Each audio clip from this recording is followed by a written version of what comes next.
बिस्मिल्लाहिर्रहमानिर्रहीम। अस्सलाम वालेकुम। Welcome back to my channel young historians. Video के लास्ट पे एक वजीफ़ा है, इसलिए वीडियो को पूरा वॉच करें। तो कल के हिस्से में हमने हाजूज माजूज की बात की थी और हज़रत ज़ुल्कुरनैन की बात की थी, जिन्होंने पूरी दुनिया को फ़तह किया था। आज जिस नबी का हम सिलसिला शुरू करेंगे वो हज़रत दाऊद अलैहिस्सलाम है, जिनको यहूदी डेविड कहते हैं। हज़रत दाऊद का शजरा नस्ब जो था वो हज़रत याकूब अलैहिस्सलाम के यहूदा जो बेटे थे उनकी औलाद थे। ये कद के छोटे थे और आंखें इनकी नीली थी, बाल के हल्के थे और दिल के बहुत साफ़ थे। आप बनी इसराइल की नस्ल में से पैदा हुए थे और आपके आने के बाद अल्लाह सुब्हाना ताला ने इस कौम को और ज़्यादा मजबूत कर दिया था। अल्लाह सुब्हाना ताला ने इस कुरान मजीद में फ़रमाया है कि मैंने जो हज़रत दाऊद अलैहिस्सलाम पे उन पर एक किताब भी नासिल हुई थी, उसका नाम ज़बूर था। अल्लाह सुब्हाना ताला ने कुरान मजीद में ये कहा है कि हमने उसको ज़बूर अता फ़रमाई। आपकी आवाज़ तमाम इंसानों की आवाज़ों में से बहुत ज़्यादा अच्छी थी और ख़ूबसूरत आवाज़ के मालिक थे। आपके बारे में मशहूर है कि एक दफ़ा हज़रत मोहम्मद सल्लल्लाहु अलैहि वसल्लम के एक सहाबा थे, उनका नाम मूसा था, अबू मूसा था उनका नाम। वो कुरान मजीद की तलावत कर रहे थे तो हुज़ूर सल्लल्लाहु अलैहि वसल्लम उनकी तलावत को सुन रहे थे और हुज़ूर सल्लल्लाहु अलैहि वसल्लम ने कहा कि आपकी आवाज़ हज़रत दाऊद अलैहिस्सलाम की आवाज़ से बहुत ज़्यादा मिलती है। तो इस पर अबू मूसा ने कहा कि हज़रत दाऊद अलैहिस्सलाम की आवाज़ बहुत ज़्यादा खूबसूरत थी। तो इस पर हज़रत मोहम्मद सल्लल्लाहु अलैहि वसल्लम ने कहा, हाँ, अल्लाह ताला ने उनको बहुत ज़्यादा खूबसूरत आवाज़ से नवाजा था। आपकी आवाज़ इस कदर खूबसूरत थी कि पहाड़ भी आपकी आवाज़ को गौर से सुनते थे। चरिंद परिंद सब आपके पास आके बैठ जाते थे और आपकी आवाज़ को खामोशी से सर झुका कर सुनते थे। जितनी खूबसूरती से आप अल्लाह ताला की हम्द व सना बयान करते थे, इतनी ही खूबसूरती से ये लोग आपकी आवाज़ सुनते थे, परिंद चरिंद पहाड़। अल्लाह ताला ने सूरत सबा आयत नंबर 10 में फ़रमाया है कि मैंने दाऊद को बहुत खूबसूरत आवाज़ अता की है, इसको पहाड़ परिंद चरिंद सब इसको गौर से सुनते हैं। और अल्लाह कहते हैं कि मैंने हुक्म दिया है परिंदों को कि आपकी आवाज़ को सुने। आपके अंदर ये क़ुव्वत हासिल थी, आपकी ज़िंदगी में बहुत ज़्यादा मौजज़ात थे। आपको ये क़ुव्वत हासिल थी कि अल्लाह सुब्हाना ताला ने आपके अंदर इतनी ज़्यादा ये क़ुव्वत दी हुई थी कि आप लोहे को मोड़ लेते थे।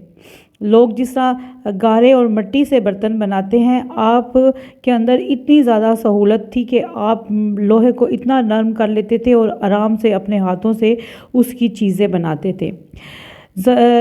उस ज़माने में पहले जो थी वो जीन जो होती थी जो फ़ौजी पहनते थे, वो लकड़ी की होती थी, जो बहुत ज़्यादा वज़नी होती थी, क्योंकि उनके जिस्म पे कोई भी तीर या कोई ऐसी निशानात ना पड़ सकें जब दुश्मन हमला करें।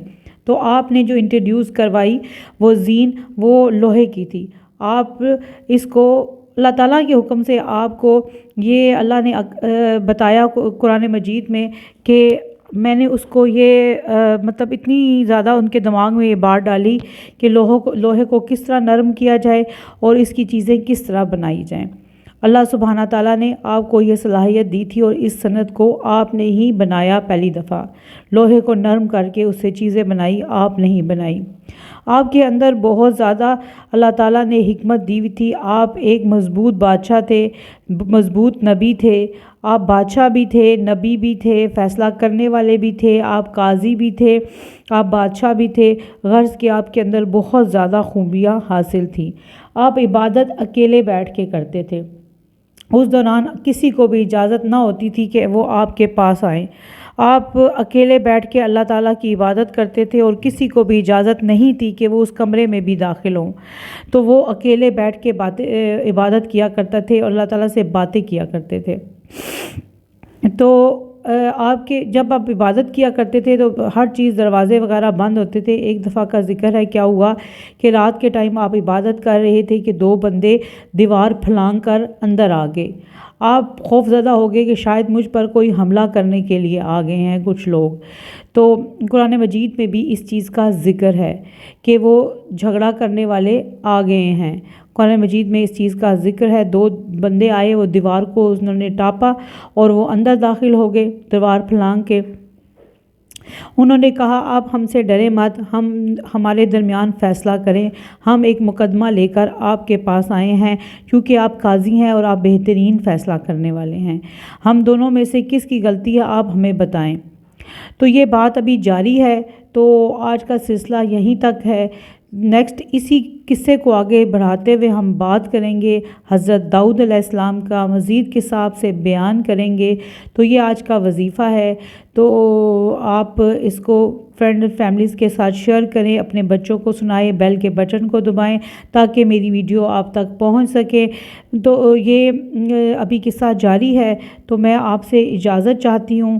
کل کسی نئے اسی سلسلے کو آگے بڑھاتے ہوئے، نئے سلسلے کو نہیں بلکہ اسی سلسلے کو آگے بڑھائیں گے کہ یہ جو بندے آئے تھے آپ کے پاس اپنے مقدمہ لے کر، اس کا فیصلہ حضرت داؤد علیہ السلام نے کیا کیا۔ تو اس لیے میری ویڈیو کو کل ضرور واچ کیجئے گا۔ تو میں آپ سے اب اجازت چاہتی ہوں، اپنا خیال رکھیے گا، نیکسٹ ویڈیو میں ملاقات ہوگی انشاءاللہ تعالی۔ تو اب اجازت چاہتی ہوں، اللہ حافظ۔